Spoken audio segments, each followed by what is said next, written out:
Good morning, Horizon. It's Wednesday of our Passion Week. Today we have our white cabbie's hat on today, and if you're keeping track, keeping score at home, I hope this video finds you well. It's been an interesting week already. Um, we are following Jesus in terms of this teaching at the temple. We've arrived at Wednesday.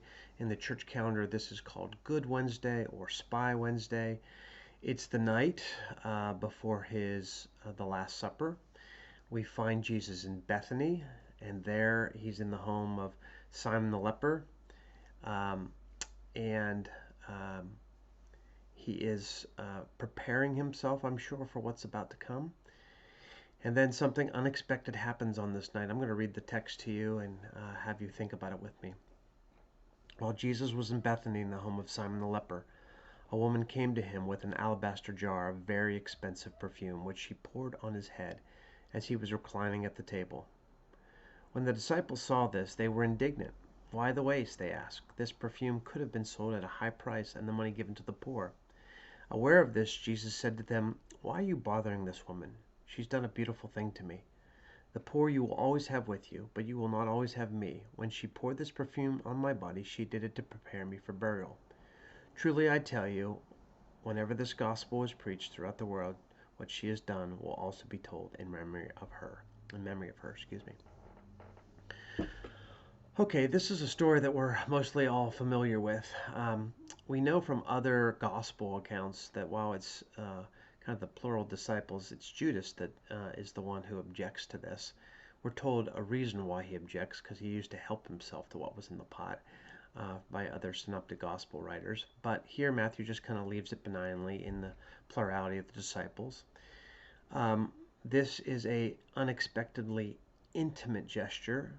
We know it's a very expensive bottle of probably nard. Um, this could be her life savings. This could be her inheritance. This could be uh, this represents probably for this woman all that she has of worth, the only thing she has of worth. Here, she chooses to use this resource to honor Jesus. I'm not sure any of us are really sure what's in her mind. I don't think probably she has any awareness of what's about to happen to Jesus, and I don't think she's connected to the idea of preparing him for burial.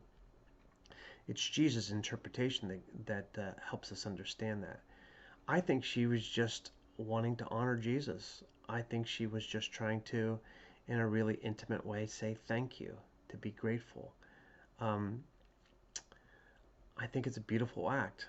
Jesus predicts um, that what she has done on this day, wherever the gospel is preached throughout the world, uh, this story will be told in memory of her. And guess what? He was right. It was such a distinct act in the minds of the early church, that such a valuable part of their collective memory of the last days and hours of Jesus' life, that they felt like they had to retain the story and fold it into the Gospels. So um, I just want to read it for you and get you to think about it. This is what Wednesday night is, so maybe even tonight as you think about it before you go to bed, this woman honoring Jesus in this way. And I guess it asks us a simple question. Um,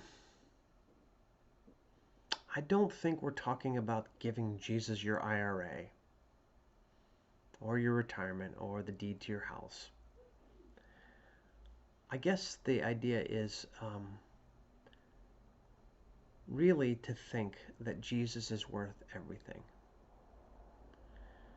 And there's nothing really that I shouldn't be willing to give him. He didn't ask for this. She honored Jesus with this gift because she loved him. It just probes my heart a little bit. It just makes me think that Jesus should be my ultimate treasure. Jesus should be the one that has me, that grips me. I think that that woman in that room that night only had eyes for Jesus, not in a romantic way. I think she just so valued him. I want to grow into be that kind of a person, to so see Jesus and value and treasure him, to put aside the things of this world and to see Jesus. This is a great weekend for that. This is a great weekend for that. Maundy, Thursday, Good Friday, Holy Saturday, Easter Sunday.